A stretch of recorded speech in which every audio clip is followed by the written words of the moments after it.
Hi everybody, I'm Chris Wook from Android Authority, and today we're taking a look at the LG Spectrum 2.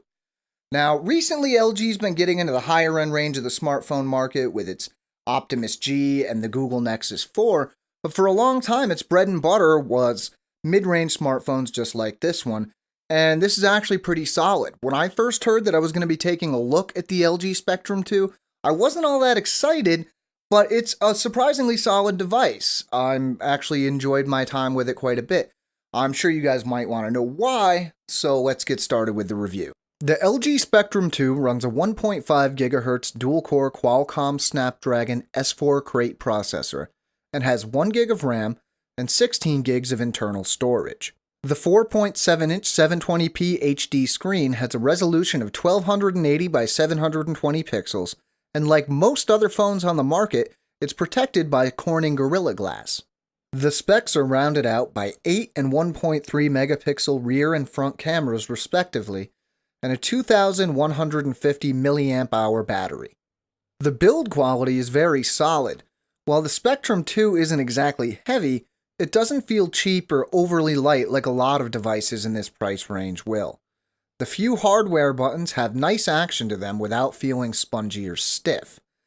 Things become much more subjective when it comes to the actual design. The Spectrum 2 shares the same rectangular shape as a lot of LG's recent devices, and while this may not be true for everyone, I like the design quite a bit. On top of the phone, we have the small rounded power button, which seems to be designed that way to somewhat match the 3.5mm headphone jack on the other side.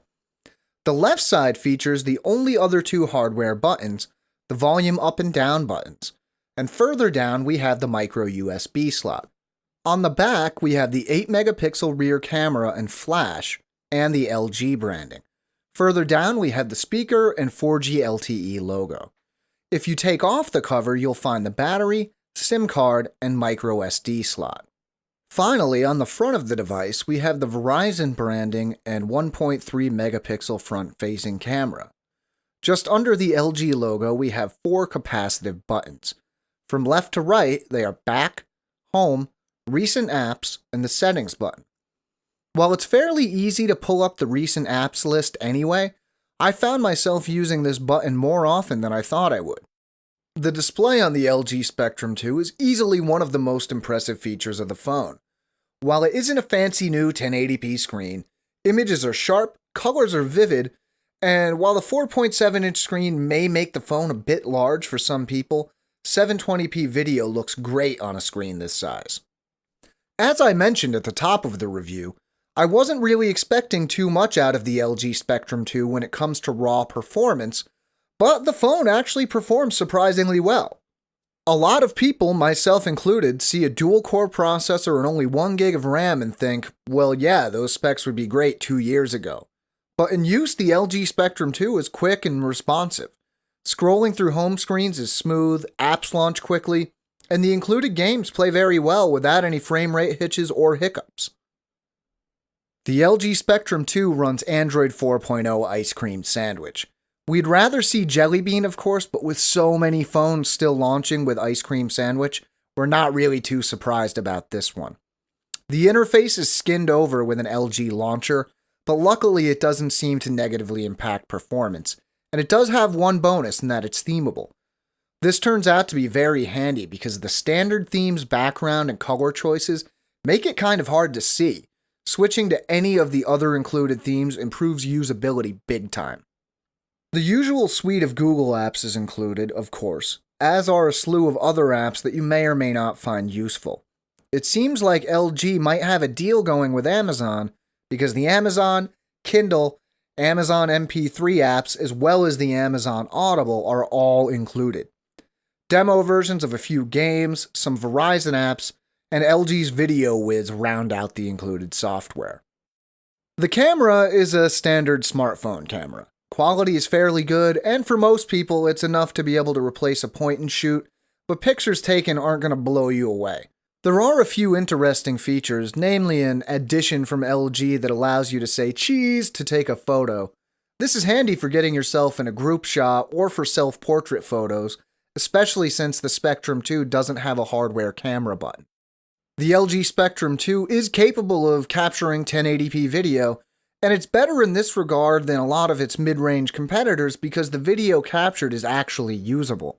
The frame rate is decent, colors aren't washed out, and the image is sharp enough to actually make use of its 1080p resolution. Battery life is fairly good on the LG Spectrum 2 despite the smallish battery. After a day of moderate use on Wi-Fi, 4G LTE, and 3G networks, and leaving the phone off the charger overnight, I found that I still had 38% battery left at the end of the second day. The LG Spectrum 2 supports wireless charging, and my review unit came with a wireless charging pad. This is very cool, or at least it would be if it had actually worked. I don't know if this was a problem with the unit I received, but during my testing, I never managed to get wireless charging working reliably, despite placing the phone on the pad every way I could think of. Sometimes it would charge for a while, so it was clearly working, but after various amounts of time, a message would appear saying that the phone had been removed from the wireless charging pad. I haven't seen this mentioned anywhere else, so I'm going to give the Spectrum 2 the benefit of the doubt and assume that the charging pad I received was simply faulty. In the end, the LG Spectrum 2 is a solid mid-range phone with decent performance and a great screen. There are a few issues, but it's not enough to stop me from giving it a recommendation. Now that's it for our review. Now it's your turn. Have you tried the LG Spectrum 2? If so, let us and everybody else know what you think in the comments below. I'm Chris Wook for Android Authority, and as always, we'd love to hear what you think of this video and other videos on our channel. Thanks.